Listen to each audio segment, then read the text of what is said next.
Hello everyone. तो आज हम बात करने वाले हैं एवरग्रांदे के बारे में। एवरग्रांदे जो एक जायंट कंपनी है रियल एस्टेट की चाइना के अंदर, तो वो काफ़ी परेशानी में है। तो अगर वो कंपनी क्रैश होती है इन केस, तो it will be something like जो आपकी स्क्रीन के ऊपर दिख रहा है, दैट इज़ लेमन ब्रदर्स। लेकिन लेमन ब्रदर्स का जो फाइनेंशियल क्राइसिस आया था वो 2008 में आया था। अगर आपने मूवी देखी है द बिग शॉट, तो आपको समझेगा कि 2008 का क्राइसिस कैसे हुआ था, या फिर आपने कोई आर्टिकल पढ़ा होगा तो भी आप जानते होंगे इसके बारे में। अगर आप नहीं जानते तो इन शॉर्ट बता दूँ, 2008 का क्राइसिस जो आया था वो हाउसिंग फाइनेंस, हाउसिंग बॉन्ड्स की वजह से आया था। ठीक है। तो अभी लेमन ब्रदर्स उसके अंदर डूब गई। ठीक है, it crashed. Many of the websites जो कंपनीज बनाती है ना, जैसे आर्टिकल्स बनाती है CNBC, याहू फाइनेंस, तो वो सब इसको लेमन ब्रदर्स से कंपेयर कर रहा है। ठीक है।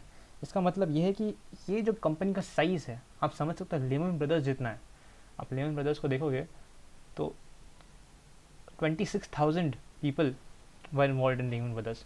तो उससे लेवल के आसपास आप समझ सकते हो कि उतनी बड़ी कोई कंपनी है, जिसका नाम है एवर ग्रांडे।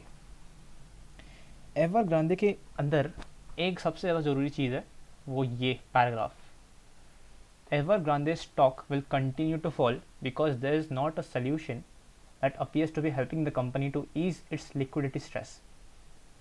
ये राउटर्स की है, REUTRS, routers.com करके एक वेबसाइट है, तो उसने ये पोस्ट किया हुआ है।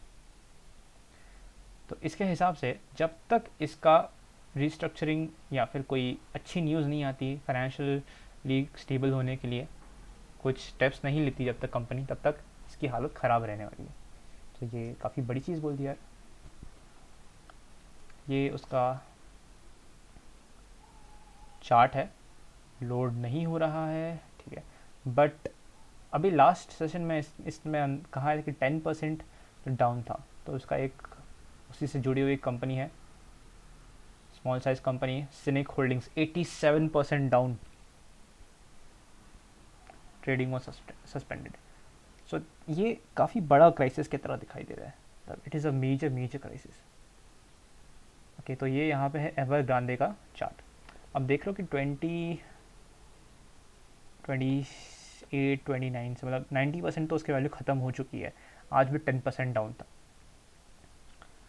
अभी जो रीसेंट DHFL जो क्रैश आया था, DHFL के अंदर जब वो कंपनी क्लोज हो रही थी, तो ऐसा ही सिमिलरली 10%, तो वो ज़ीरो हो जाता है फिर वो से। ये भी वैसे ही कुछ दिख रहा है कि ये ज़ीरो होने की कगार पे, इट इज़ ऑलमोस्ट बैंक, ख़त्म हो चुकी है, इसकी वैल्यू पूरी डाउन हो चुकी है। जब से इसके बॉन्ड मार्केट्स में भी सेम हालत है, वो भी क्रैश ही हो चुका है।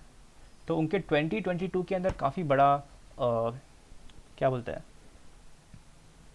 आउटस्टैंडिंग है, सॉरी, आउटस्टैंडिंग बॉन्ड्स है जो 2022 के वैलिडिटी के है, तो उसको पेमेंट नहीं कर पाएगा। इसके लिए उनको लग रहा है कि this company is in trouble. So इस वजह से रेड फ्लैग्स उठ चुके हैं एवर ग्रांदे के ऊपर। ग्लोबल मार्केट देख सकते हो, Nasdaq 2.1% down, S&P 500 1.76% down, Dow Jones 1.6% down, UK market भी 0.8% डाउन है, डैक्स 2.3% डाउन है। और ये है क्रिप्टोज। क्रिप्टोज और चाइना काफ़ी क्लोजली लिंक्ड है। ठीक है, तो ये तो ऐसे ही लग रहा है अभी, मार्केट्स देख के भी लग रहा है कि ठीक है यार, कुछ सही नहीं लग रहा है, रेड फ्लैग्स हर जगह पे। ठीक है, लेकिन एक ज़रूरी चीज़, अगर हम 2008 का चार्ट देखेंगे, ठीक है, 2008 में हम अगर जाए नैस्डैक के अंदर, फिर S&P 500 के अंदर, तो उधर इंटरेस्टिंग चीज़ आपको ऐसे दिखेगी। ये तो 2020 का क्रैश था, और ये है 2018। मेरे को 2008 का क्रैश दिखाना है आपको।